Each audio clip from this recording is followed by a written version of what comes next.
if it's not a principle, then it's just an opinion.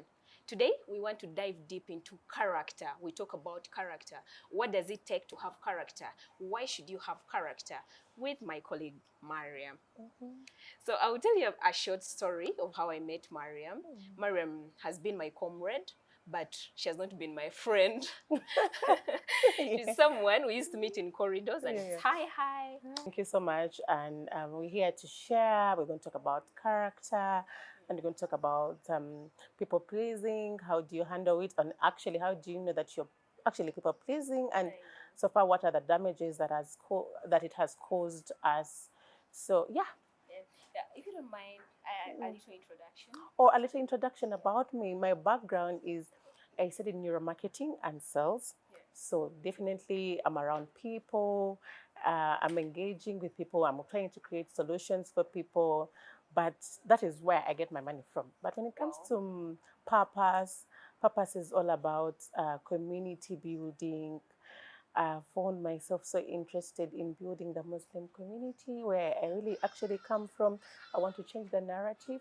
I want to change what people think about Muslims in business. And I'm an entrepreneur. I know. Yes, so that is a bit of me. Oh, and I'm a mother. At 25. At 25, I yeah. said your age. Oh, you did it.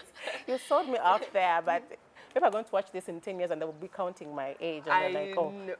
from the other time she was 25 and now she's now this. So, Mariam, I want us to talk about character. I personally, I joined this media industry when I was very young. I didn't know what to do. I'm someone that used to act according to my feelings. Today I'm this one, the other day I'm this one. You know, it was until lockdown when I read more and I found out who I was, my strengths and weaknesses, and it really changed me. So I want us to talk about why is it important for someone to have character? Well, thank you. Character defines who you are. Character is who you are in terms of definition. If I'm nice, kind, then I'm nice and kind, and it's out there. Like someone will see it in my energy and how I speak, and how I communicate, but also on how I act. So they will see that probably this person is kind or this person is not kind. So when you have character, it enables you to have a true definition of who you are, because people have opinions of who we are, what we do, how we respond, and how we react in certain situations, good or bad. So if you're lost in who you're not sure that this is my character or not, then you're going to get lost like we millennials do. We get so lost in, probably they said I'm rude, then I'm rude. People say that I'm an introvert, or probably I could be an introvert. Am I introvert? People say that I'm a liar, I'm a narcissist. You see, nowadays we have even definitions of categories of people. We have narcissists, we have alpha men, we have alpha women, we have sigma females, and but if you have character with what the system portrays there, you get to know that this is who I am, but also I can work around the situation, work well with my colleagues, work well with family, communicate better. It's like having principles in life, and you're like, I can't do this, I can't do this. Principles. Because, now that you mentioned, when you mention about principles, you see, when you have character, you can know that I cannot cross these boundaries. I have principles that I follow, and I'm not going to conform to everything.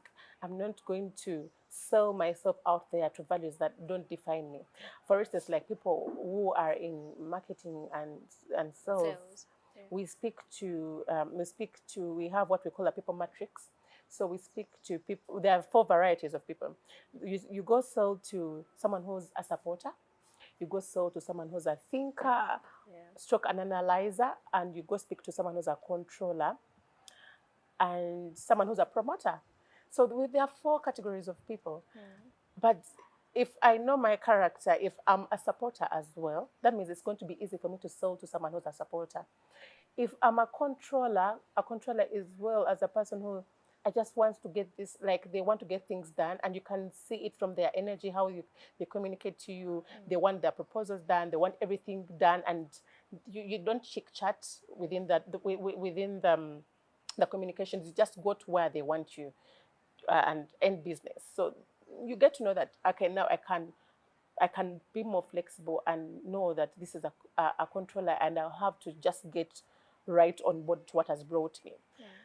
So yeah, in marketing and sales, we have the people matrix, but it also works outside our life, because again, when you're communicating, you're still communicating to the same people. So when if I know what character is for me, if it is not good and I want to get to the next step of my life, it will be, I can work around it. If I know that I don't know how to handle my emotions well, probably I'm like, when I'm in a situation that doesn't please me, I get so much into self-pity. The next day I don't want to come to work, or I don't even want to listen to probably my immediate bosses, my supervisors. I don't want to talk to family if I have siblings. I don't want to talk to my mom, dad, because of a situation that will when you look back, you realize, okay, that is my character, but is it working for me? If it is not working for me, then I can look into getting a new character, but also that resonates with my inner self. Yeah. So Mariam, there is this thing of as you know, nowadays there's internet and all that, people are making money online and all that. Do you think the same person I am online, it should define who I am? Yes and no. Yes and no. You see, when we have what we call the alter ego. Alter ego is My alter ego is Mariam Fame, is this person that is coming to you and communicating and facing you and sharing all these things and going to meet my clients in the market and create solutions, because the that is the version of me that is fearless. It's a version of me that is fearless. And then there is that inner me that goes back home and want to sing loud to a song, or probably want to take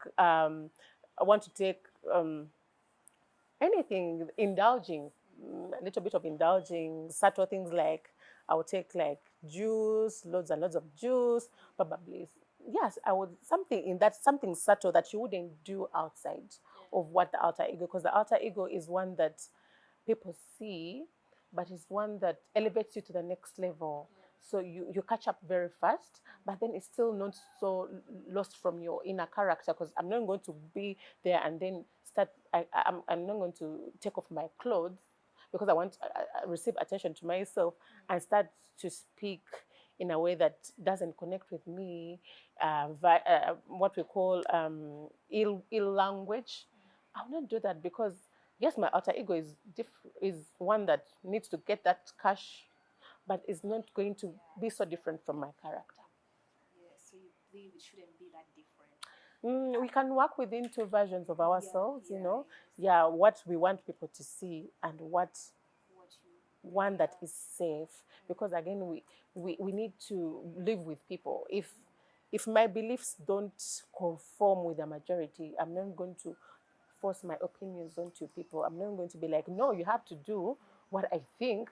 No, this is my opinion, but it doesn't drive the narrative. It will not make decisions for everyone.